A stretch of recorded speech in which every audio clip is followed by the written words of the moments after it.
What happened when Palpatine captured and challenged 5 Jedi simply for his entertainment? Greetings and welcome to the archives. Following Order 66, Sidious gave little care as to what happened to the remaining members of the Jedi Order. The initial wave of the Purge, followed by how the galaxy turned against their protectors, was in Palpatine's eyes more than enough to destroy the Jedi's morale. If their resolve was shattered, then they would never rise up to oppose him again, but he still had them hunted down like animals. As if there was a rare time where he actually had a Jedi confront him, he liked to have a little fun with them if they got close enough, as a sort of reward or as a sort of punishment. This usually meant some form of torture, attempting to turn them to the dark side and make them a willing slave. But there was a time when he gave a group of Jedi their lightsabers back, knowing full well they were going to jump at him at once and all attack him simultaneously. And in one of the fewest moments in all of history, the Emperor would brandish his own lightsaber and display his power to these Jedi, who unbeknownst to them, had fallen into the trap of the Sith. This display had been so terrifying that it instantly turned one of these Jedi to the dark side. So, join us today as we open a holocron and explore the story of how Palpatine killed a group of Jedi so brutally that one of them immediately surrendered to him. Today's source comes from Star Wars Republic number 79. Our story begins with an extremely talented insectoid Jedi by the name of Beyghor Sahdett. He was a Jedi Master of the Verpine species and a general during the Clone Wars. Originally, it was thought that only Asherad Het managed to fight his way out of Order 66 with his lightsaber, but it seems that one other Jedi Master duelist managed to hard muscle their way through waves upon waves of the clones that had betrayed them,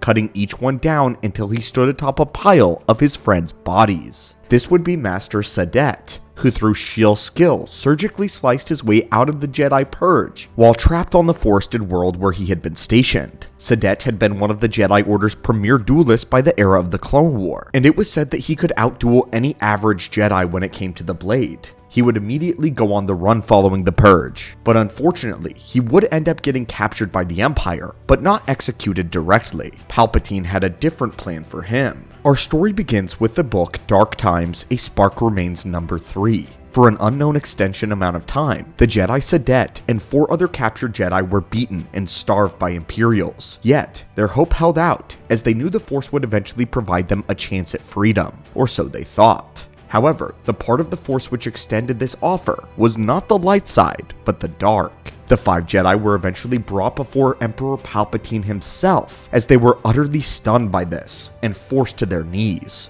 The room was filled with royal guards and troopers, but none of them made a single move unless it was on Palpatine's command. The Emperor approached all of the Jedi and held out his hands, offering each of them a lightsaber. He had not spoken a word yet, but he then told them that they would all fight one another, and the winner of this duel would be given freedom. To us, we immediately spot this as a lie, as Palpatine was far too intelligent and knew far too well what the Jedi would actually do once given their weapons. All 5 Jedi leapt at the Emperor at a single moment, attempting to assassinate him right then and there, ready to end his life and then fight their way out. But this is where they got one thing extremely, critically wrong. Palpatine was not a frail, ancient old man. Not what he appeared to be. He laughed as they attempted this, as his trap was sprung and his evening entertainment was going marvelously. His movement was a blur as he ignited his red blade, and in a single arching swing, he murdered 3 Jedi at once. Effortlessly slipping past their guard, he decapitated one, cut another's arm off, and while slicing their chest open as well. But Sidious finished by bisecting the 3rd Jedi.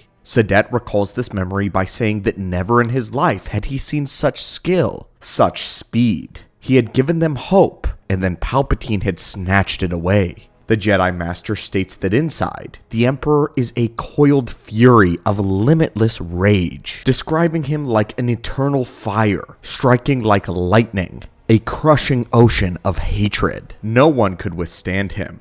In the end, there were only 2 Jedi who stood against the Lord of the Sith, Sahdett and a female Jedi that had been captured. The 2 looked at one another, the woman likely looking to her comrade for reassurance, as they were going to die as Jedi. Little did she know, though, that Sahdett in that moment had been changed, altered forever. The terror of what he had just witnessed stripped away his courage. It burned away his resolve like acid, and his Jedi heart was swallowed by fear. He turned on his fellow Jedi and ran her through with his own lightsaber. doing the Emperor's bidding. The former Jedi then pledged his fealty to Palpatine and became an Emperor's hand. Palpatine ordered his new servant to find a specific group of Jedi, one that was occupying Vader's time. Palpatine desired for these Jedi to be taken care of by someone else because they were being too much of a distraction for the true Lord of the Sith. And although Vader was obsessed, Palpatine was attempting to re-aim his apprentice's fury. Sahdett would eventually infiltrate the team of Jedi survivors, pretending to be one of them as they traveled around the galaxy, gathering as many of their own numbers as they could, attempting to rebuild the Jedi Order. The group had openly accepted Sahdett as one of them, one of the last Jedi. When they found a good number, it was the job of Sahdett to inform Lord Vader of their position. Saddett's treachery would eventually be discovered by the Jedi, as he was forced into a final stand. Displaying his proficiency with the lightsaber, he killed 3 Jedi Masters, managing to break down the defenses of one, kill another, and cut off the hand of the last Jedi. However, Sahdett was hit with a flash grenade from one of the Jedi present, and they managed to surround and disarm him. When they finally tied up the traitor, he told them the story of how he became like this, informing them of the Emperor's true identity and untold power. He told them, though, that the Dark Lord Vader was on his way, and that they had no hope left. The Jedi group would eventually decide to set up an ambush for Vader and use Sahdett as a distraction. They bound the Dark Jedi and gagged him so that he could not warn the Dark Lord. Now, we move into Dark Times. A spark remains number 5. Darth Vader would eventually find the fallen Jedi, having sensed his presence in the Force. He had thought it was one of the Jedi survivors, but instead, he found the tied-up Sahdett. But Sahdett was faced with a grave problem.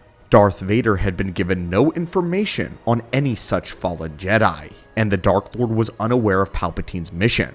Sahdett began to quickly inform Vader of everything, who he was, how Darth Sidious had sent him on this mission so that Vader would no longer be distracted, as well as informed Lord Vader that the Jedi were attempting to ambush him. He then begged Vader that the two of them could unite and contact the Emperor together. However, the mistake Sahdett made was assuming that he was in any way Vader's comrade. What's more, he's made an even worse mistake. He is addressing Palpatine as our master, implying that he served Sidious as an apprentice alongside Vader as an equal. Sahdett, of course, did not mean any of this in a threatening way. He believed he was proving his allegiance by addressing Palpatine as master, but little did he know that in the world of a Sith Lord, this was a threat, and Lord Vader decided to end his competition, igniting his lightsaber and swinging it with all of his fury, ending the life of the fallen Jedi, with fans of the Dark Lord not being shocked in the slightest by his reaction. This may just be one of the most messed up and diabolical things that Palpatine has ever done.